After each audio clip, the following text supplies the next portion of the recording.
Hi there. I want to talk to you very briefly about the origins of Sweeney's Progress so that you know a little bit more about the nature of the book that you're so generously sponsoring. So I've wanted to produce this graphic novel, this comic, for years and years and years. And in my own case, I grew up with a French mother, and so it's not so much the kind of Anglo-American tradition of comics that matters to me that I grew up with. It's the French tradition of the bande dessinée, which has much more cultural clout and cachet in the French-speaking world than comics and the graphic novel, a term I really dislike, have, certainly in the UK. And so I've always loved its mixture of the word and the image, and the poetic potential of that combination.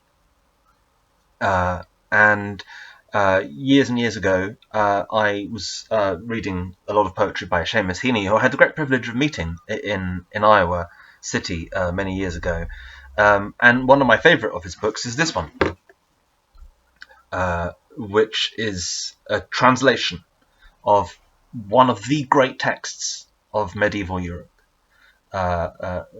It's called Huile Serene, which in English translation is usually given as The Madness of Sweeney. So Heaney comes up with his own name, Sweeney Astray. Of course, Sweeney is anglicised. Serene or Swivner is the name of a 7th century Irish chieftain who didn't exist outside of the realms of myth. But the world in which he exists is a historical one, and I'll come back to that in a moment. So Heaney's book is a translation into English of this great, extraordinary ecological fable of madness and restoration, spiritual restoration, restitution, and it exists in 3 manuscripts, which were combined into a condensed version in the 17th century by an Irish chronicler and antiquary, Michael O'Clery.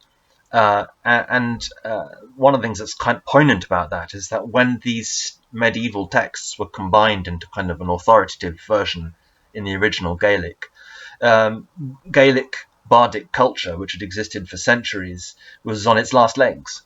And really it was the arrival of the English language, both through normal cultural exchange and also violently and aggressively imposed by British rule, and the arrival of Scots planters, particularly in Ulster, where the poem takes place, that led to the gradual erosion of Gaelic culture.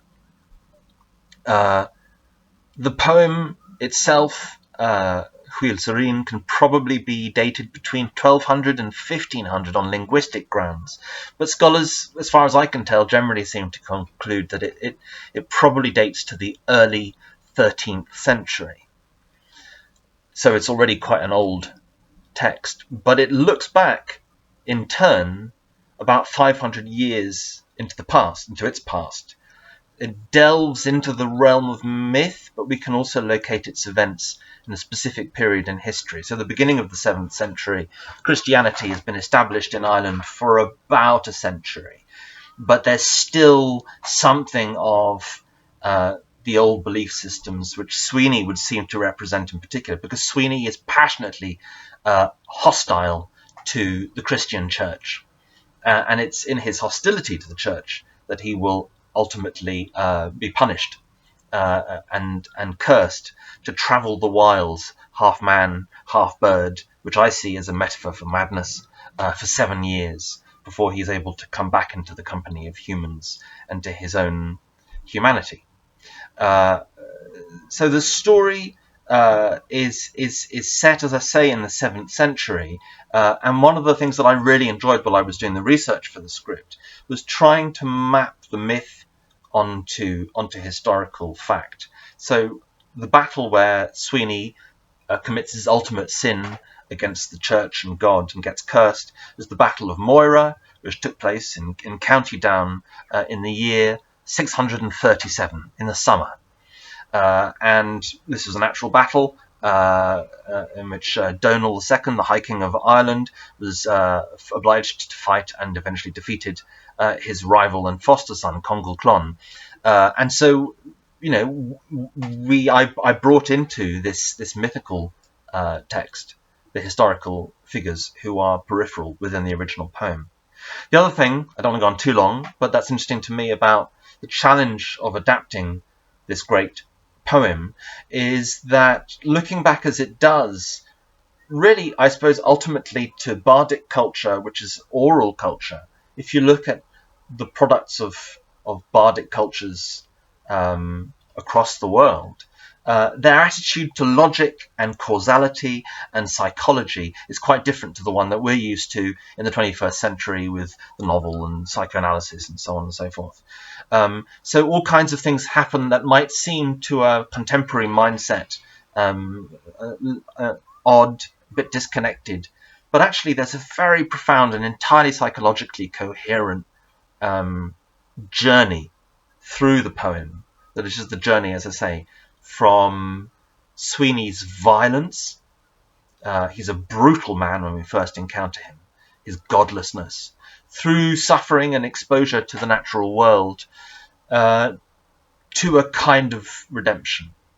And there are two Christianities I see vying with each other in Sweeney, which in a sense map the history of the evolution of Christianity. You've got what I suppose we might call almost kind of proto-liberation theology, which I think is strongly bound up with a refusal to despise the body and the natural world. And then, of course, you've got a more domination-minded theology, which is that of the priest who curses Sweeney. Because at this particular moment in history, the Irish church was quite separate from the church in Rome, and I think was still in touch with pre-Christian ideas and attitudes towards particularly the body and the natural world. And so you kind of see in St. Moling, who is a historical figure as well, who takes Sweeney under his wing, so to speak, in the latter part of the poem, you see, I feel, as a Quaker, the path largely unwalked by the church in the centuries that followed.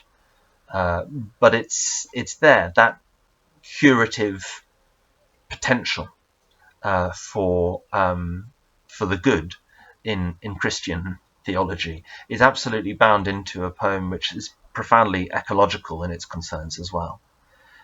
This is why I've always wanted to explore it. Anyway, I'm going to say no more because this is probably a ramble more than you needed today.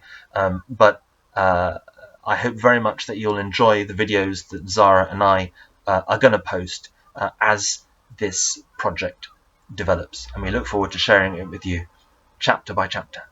Thank you very much for listening.